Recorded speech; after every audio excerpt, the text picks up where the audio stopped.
नजर में सोखियां लबों पर मोहब्बत का फसाना है। मेरे उम्मीद के जर में अभी सारा जमाना है। कई जीते हैं दिल के देश में, मालूम है मुझको सिकंदर हूँ, एक रोज खाली हाथ जाना है। नमस्कार, मेरा नाम है विवेक और मेरे द्वारा लिखा गया कविता अर्जुन की प्रतिज्ञा, जो एक वीर रस की है, मैं लेकर आया हूँ। ये कविता है अर्जुन की प्रतिज्ञा का। जब धोखे से चक्रव्यूह में अभिमन्यु की हत्या कर दी जाती है और इसमें जयद्रथ, जिसमें उसे महादेव से वरदान मिला रहता है कि वह एक दिन के लिए अर्जुन के अलावा 4 पांडवों पर भारी पड़ेगा, वो दिन आज ही रहता है। प्रतिज्ञा के अग्नि लिए आज महारथी अर्जुन ढूंढ रहा जयद्रथ को। बोला महादेव का वरदान छल से बालक वीर योद्धा पर अजमाते हो, तुम कायर हो, वीर कहलाने का अधिकार नहीं। और दिया था तुमको जीवन दान, उसका तुम आभारी नहीं। और दिया था तुमको जीवन दान, उसका तुम आभारी नहीं। एक बार जयद्रथ जब पांडव वनवास में थे तो द्रौपदी का हरण की कोशिश करता है। जयद्रथ जिसे पांडव पकड़ लेते हैं और फिर युधिष्ठिर के कहने पे उसे मृत्यु दंड नहीं देते। और दिया था तुमको जीवन दान, उसका तुम आभारी नहीं।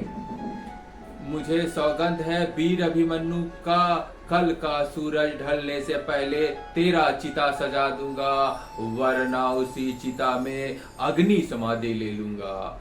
डरा सहमा जयद्रथ, पूरी कौरव सेना थर्राया था। आज अर्जुन का गांडीव अग्नि उगलने वाला था और कुरुक्षेत्र में लहू की नदी बहने वाला था। जयद्रथ को अपना पिता से वरदान मिला रहता है कि जिसकी वजह से उसका सर जमीन पे गिरेगा उसका मौत हो जाएगा।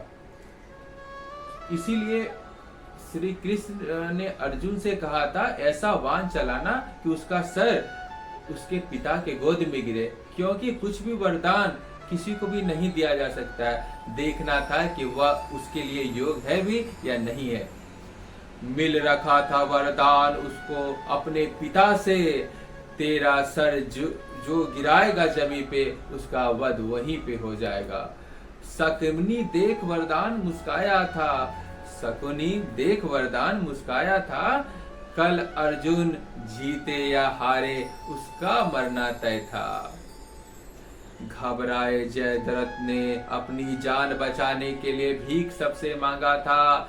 आचार्य द्रोण को आया गुस्सा, बोला मैं भी गुरु अर्जुन का तेरे सामने नहीं आने दूंगा, पर्वत बनकर खड़ा हो जाऊंगा। जैसे ही युद्ध का शंखनाद हुआ, कृष्ण थोड़ा घबराया था। पहुंच ना पाओगे जयद्रथ तक, जो अपनों को देखोगे, जो आए आज तुम्हारे सामने सबको शत्रु समझोगे। सोचा नहीं प्रण लेने से पहले, और अब मुझको ही लाज बचाना होगा।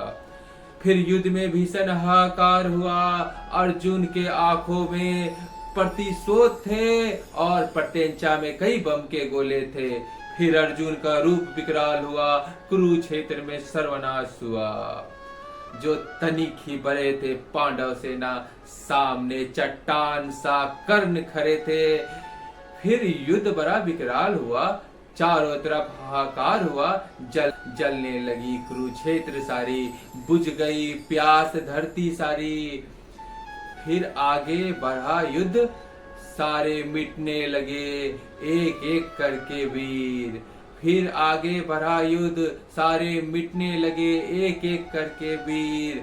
अभी एक पहर ही बचा था, सामने द्रोण खड़ा था। बोला त्याग दो अपनी प्रतिज्ञा, मान लो मेरी बात, आज पहुंच ना पाओगे जयद्रथ तक, सामने मुझको पाओगे।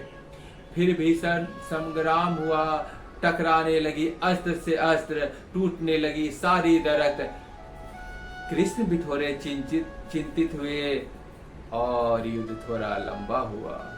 युद्ध की अंतिम बेला तक अर्जुन जयद्रथ तक नहीं पहुंच पाया था और लिए गांडीव अग्नि समाधि तक आया था। फिर माधव ने लीला रचाया था, सूरज को छुपाया था। देख ढला हुआ सूरज, देख ढला हुआ सूरज जयद्रथ सामने आ जश्न मनाया था। और माधव के एक इशारे से सूरज बादल से बाहर आया था। माधव बोला, युद्ध में कुछ समय बचा है, सामने जयद्रथ खड़ा है। बोले माधव, गांडीव की प्रत्यंजा चढ़ा। सूरज ढलने से पहले सर जयद्रथ का उतार। अर्जुन ने भी हुंकार भरी, प्रत्यंचा खींच, दिव्यान की आह्वान हुई। दुर्योधन ने भी आह्वान किया, एक साथ कई अस्त्र का प्रयोग किया। चला जो अस्त्र अर्जुन का, काट ना पाया कोई। आप सभी का बहुत बहुत धन्यवाद।